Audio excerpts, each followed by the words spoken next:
Hello everyone, अस्सलामु अलैकुम students. I hope you are fine.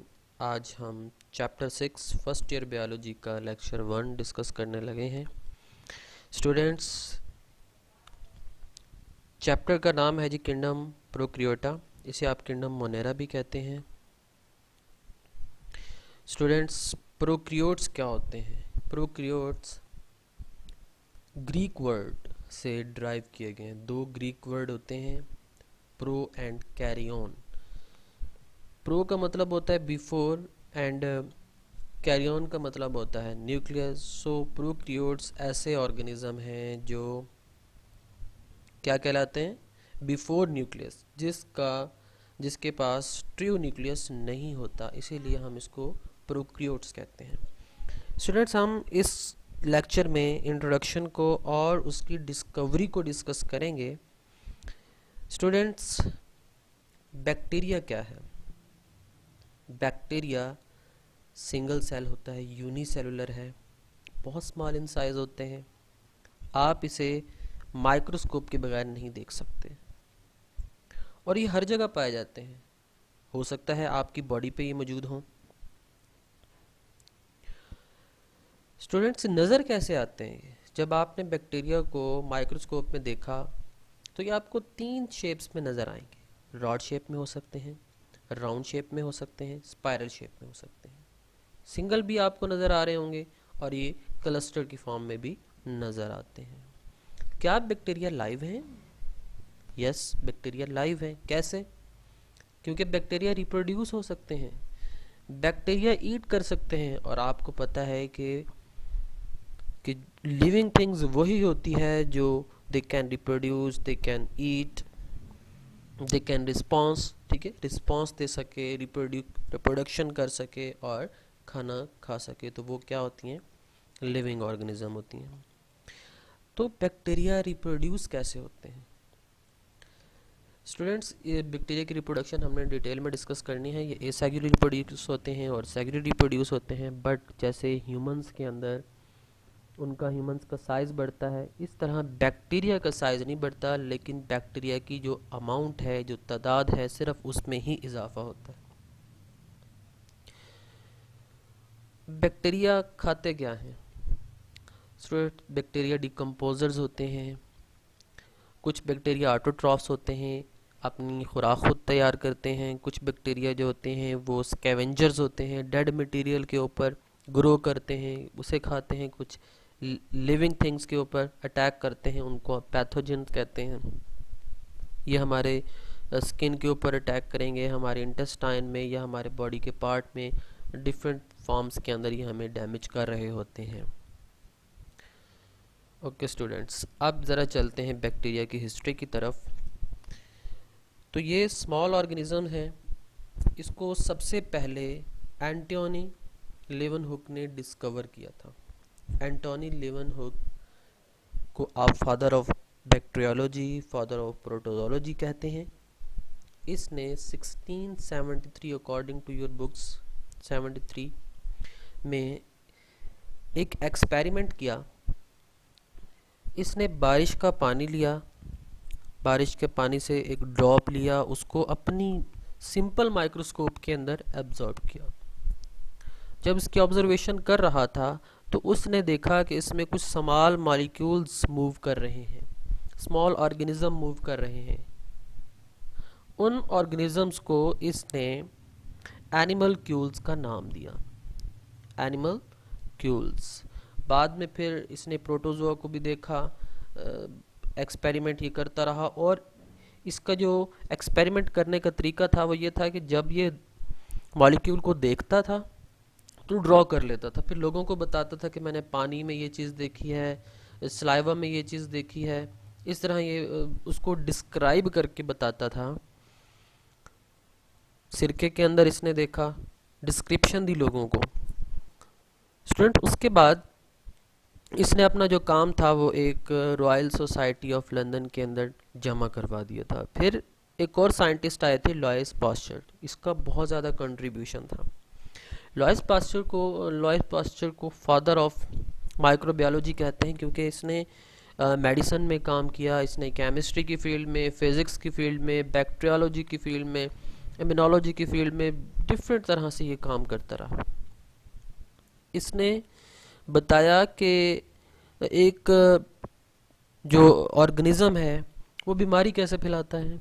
इसने बताया कि हम एक ऑर्गेनिज़म्स, ये जो माइक्रो ऑर्गेनिज़म है, फर्मेंटेशन के लिए कैसे यूज़ होता है, और सबसे जो मेन काम था इसका वैक्सीनेशन का था।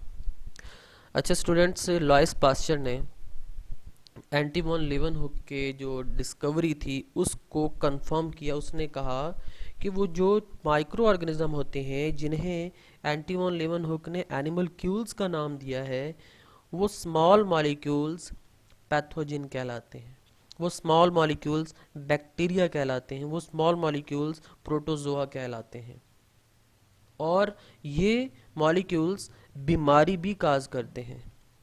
ये मॉलिक्यूल्स फूड को भी ख़राब कर रहे होते हैं। ये मॉलिक्यूल्स फर्मेंटेशन के लिए भी यूज़ होते हैं। और फिर इसने इस वैक्सीन भी दरियाफ्त की। इसने एंथ्रेक्स की और डिफरेंट कॉलरा, रैबिस की वैक्सीनेशन का प्रोसेस भी किया। Third scientist Robert Koch, most important. Robert Koch ने मोस्ट इम्पॉर्टेंट काम किया। इसको फादर ऑफ बैक्टीरियोलॉजी कहा जाता है। इसने स्ट्रेनिंग टेक्निक दरियाफ्त की। स्टूडेंट्स, ये वो साइंटिस्ट है जिसने जर्म थ्योरी ऑफ डिजीज़ के बारे में बताया। इसने इसके इलाके में एक शीप की डेथ हो गई थी। इसने क्या काम किया, उसने शीप के ब्लड से रॉड शेप बैक्टीरिया आइसोलेट कर लिया, और बाद में पता चला कि वही रॉड शेप बैक्टीरिया एंथ्रेक्स एक डिजीज़ होती है वो काज करता है।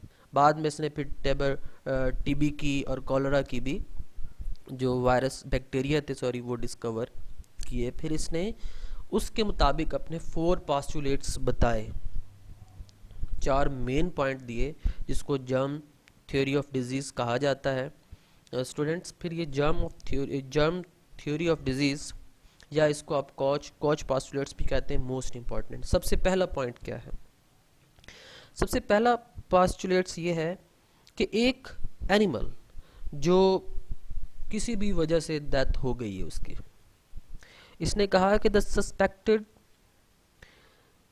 Pathogenic organism should be present in all cases of the disease and absent from the healthy animals. जो एनिमल्स जिसकी डेथ हुई है, जिस एनिमल की डेथ हुई है उसमें कुछ पैथोजन मौजूद होते हैं और वो किसी हेल्दी एनिमल के अंदर मौजूद नहीं होते। पहला पॉइंट। दूसरा पॉइंट वो क्या कहता है कि जब उस पैथोजन को हम उस और एनिमल से निकाल लेते हैं, जब हम उस एनिमल से निकाल लेते हैं, उसे लेबॉर्ट्री में ग्रो करते हैं। जब हमने लेबॉर्ट्री में ग्रो किया तो वहाँ पे क्या हो गया, कल्चर बन गया, एक प्योर कल्चर बन गया। वही ऑर्गेनिज्म जिसने उस एनिमल को बीमार किया था उसका उसने क्या बना लिया, एक कल्चर बना लिया। फिर स्टूडेंट वो क्या कहता है कि जब हम उस कल्चर को, जो प्योर कल्चर हमने बनाया है, किसी और एनिमल के अंदर, उस एनिमल में जो सस्पेक्टेड हो, जिसमें बीमारी फैल सकती हो, जो जल्द बीमार हो सकता हो, उसके अंदर एंटर करते हैं तो क्या हो जाता है, उसमें डिजीज़ हो जाती है। ठीक है स्टूडेंट, तीसरा पॉइंट। फोर्थ पे वो क्या कहता है कि अब वही जो एनिमल हमने इनकुलेट किया था दूसरे सस्पेक्टेबल एनिमल के अंदर, वहाँ से हमने उसको निकाल लिया, उसको प्योर कल्चर किया, फिर किसी और एनिमल में भी दाखिल कर सकते हैं। तो स्टूडेंट ये इसके 4 पॉइंट थे, मैं रिपीट कर रहा हूँ। पहला पॉइंट क्या है, a specific organism is associated with a given disease. एक ऑर्गेनिज्म के साथ उसका एक स्पेसिफिक जर्म होता है, स्पेसिफिक जरासीम होता है। एक ऑर्गेनिज्म जो किसी बीमारी की वजह से मरा है, उस बीमारी का उसके पास क्या होता है, जरासीम होता है।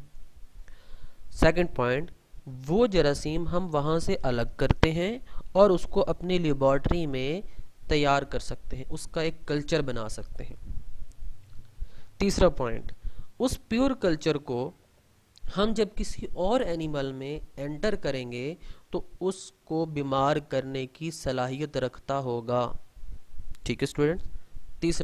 चौथा पॉइंट कि उस एनिमल जो एनिमल था उसमें जब हमने एंटर किया उसकी डेथ होगी, अब वहाँ से हम उसको दोबारा से आइसोलेट कर सकते हैं और वो भी प्योर कल्चर बनाने की सलाहियत रखता है।